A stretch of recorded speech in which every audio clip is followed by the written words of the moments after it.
are you ready to join us now? Absolutely. Can you hear me? Yes. Can you hear us? Certainly can.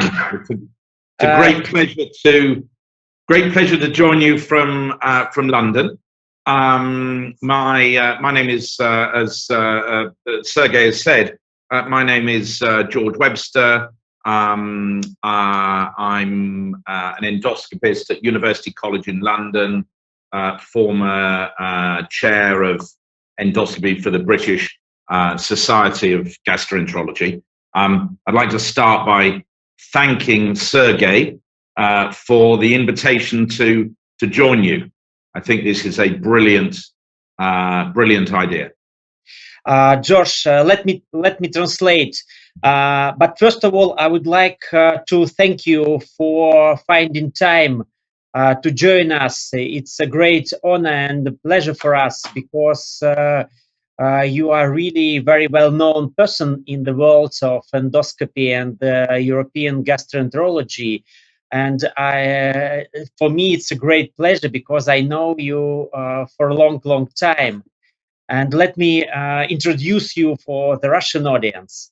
Уважаемые коллеги, сегодня с нами Джордж Вебстер, который нашел время для подключения, несмотря на большую занятость и загруженность работы в ковид-центре.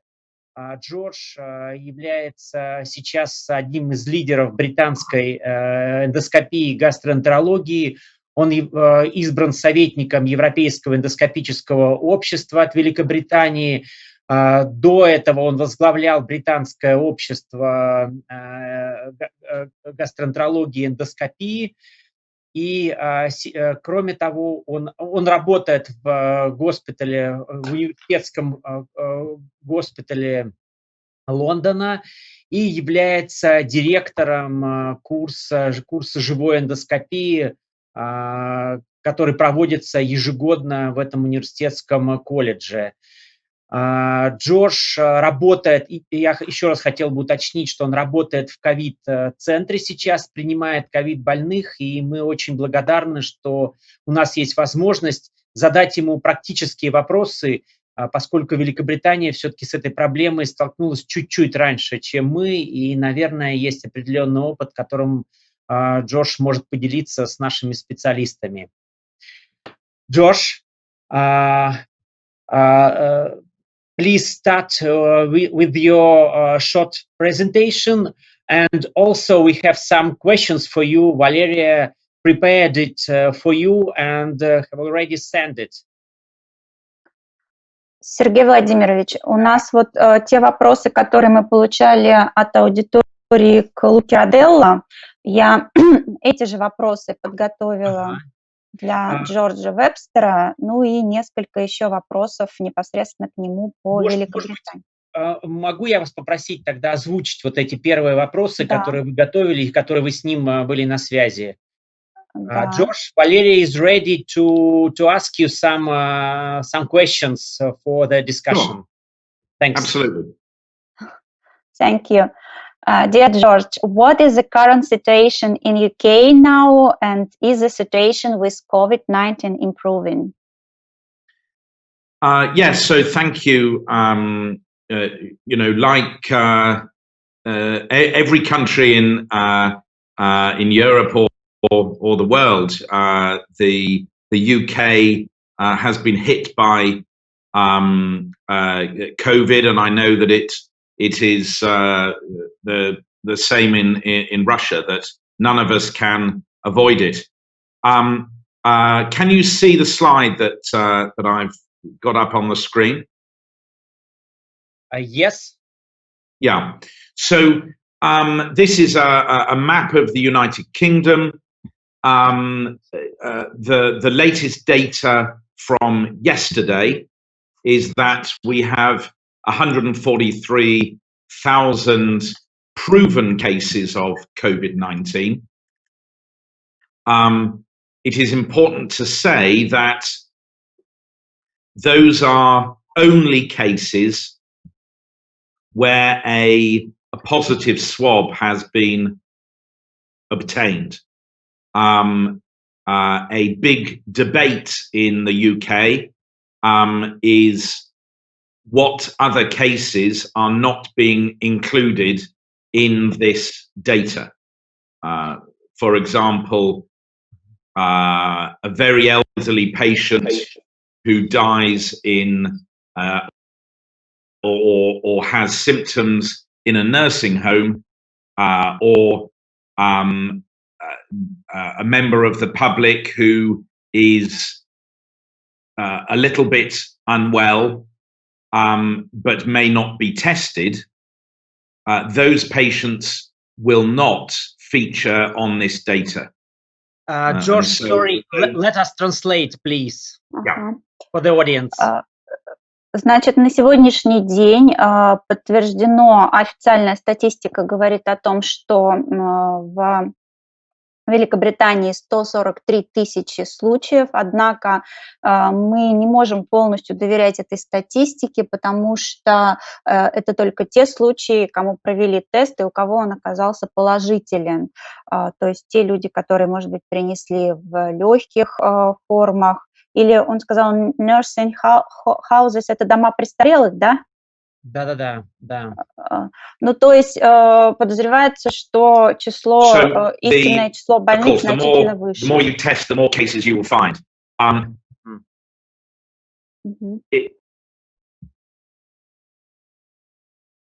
In terms of deaths, there have been a little over 19,000 proven deaths due to coronavirus in the UK. Again, these are not suspected deaths, these are proven deaths, and well over 90% of those deaths have been recorded in hospital. На сегодняшний день официально подтверждено 19 тысяч смертей. Опять-таки, это то, что подтверждено вот именно тестами, и более 90% это смерти, которые произошли в госпиталях. Josh, why so many deaths in more than 10%? Yeah, I think that there are a lot of deaths. This will not be 10% of all the cases of COVID-19.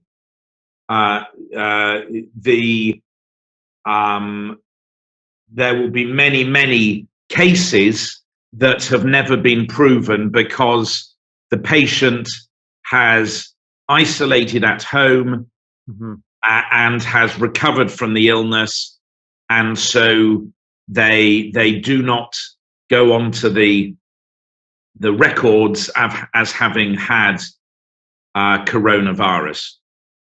So I think the mortality, we cannot tell the mortality of coronavirus from this data, because we have not been testing everybody with suspected coronavirus.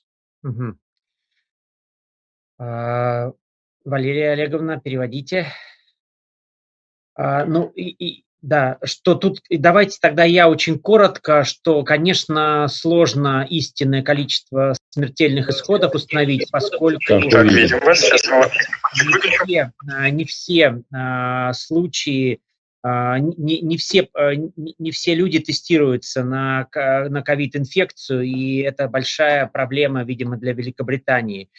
Джордж, what is the current situation? Are the tests available for all the population, or it's difficult to get it for everyone? So, of course, as we know, there are two tests. There is the swab to prove active infection, and then there is the antibody test to try to demonstrate previous infection. George, sorry, are serological tests for antibodies available for all people in UK or just for maybe doctors? The antibody test is not widely available because the government assessed a whole range of antibody tests and felt that they were too unreliable to use in the population. So there was a very high, a very low sensitivity of 50. The sensitivity was only 50 to 70%. So so antibody tests have not been made widely available. There are improvements, and within 2 or 3 weeks, antibody tests will become available for medical staff. Ну, он сказал, что тест на антитела сейчас в настоящее время имеет очень низкую чувствительность, 50, максимум 70%, поэтому он широко недоступен для популяции, но сейчас идут, я так поняла, стадии исследования, и через 2-3 недели они планируют, что уже более широко этот тест будет использоваться. Правильно я поняла, Сергей Владимирович? Я думаю, что да, но от себя хочу добавить, что на самом деле провести тестирование в Великобритании – это достаточно сложная задача, и я знаю это от людей, которые там проживают. И просто так пойти и получить тест, даже имея невысокую температуру, это почти нереально. Валерия Олеговна, может, тогда следующий вопрос. Дальше у нас был вопрос по personal protective equipment. What type of mask do you use in your department and in your hospital? Are they special, FFP2, number 95 mask, or regular surgical mask? Yeah. So let me answer that. I will just show you, just to finish off, if I may, the previous topic. Sorry. So this is the present impact of disease in the UK, and so on the right is the number of cases that seem to peak probably on about the 5th of April, and the deaths do now seem to have peaked. So the deaths peaked on about the 10th or 12th of April. The lockdown, which we could talk about, the lockdown was commenced on March 23rd. То есть смертность сейчас уменьшилась, правильно? По сравнению с мартом. Видимо, да. Josh, is it a peak now, or yeah, you can talk about the decreasing of I think we have passed the peak. Прошли пик. Да. The really big problem for the politicians and for the public health doctors is what happens next, because for the last 4 weeks we have had across the whole of the UK what we call a lockdown. So people have to stay at home. They are allowed to go out for 1 piece of exercise a day. Almost all non-essential businesses are closed. No restaurants, no pubs, nothing. And that needs to be released and ended at some time. But the number of cases is starting to fall, slowly, but will it simply increase again when we end lockdown? Мгм. Ну, вот Джордж сказал о том, что они считают, что пик пройден, благодаря тому, что в течение 4 недель были введены очень строгие ограничения по стране. Можно было выйти только на одну физическую активность, на одну пробежку, да, образно говоря, все рестораны и, ну, так же, как у нас, все предприятия, которые не являются жизненно необходимыми, были закрыты. И сейчас заболеваемость пошла, кривая заболеваемости пошла вниз, но они очень сильно переживают, что как только они немножко ослабят вот эти ограничения, возникнет еще один пик. Okay. You asked about PPE Yes. and staff protection. So this slide shows the advice that is given by Public Health England, which divides the protection needed between those on the right with who are involved in aerosol generating procedures or working in very high risk areas such as intensive care units. I am an endoscopist, and so we view all forms of endoscopy as an AGP, an aerosol generating procedure.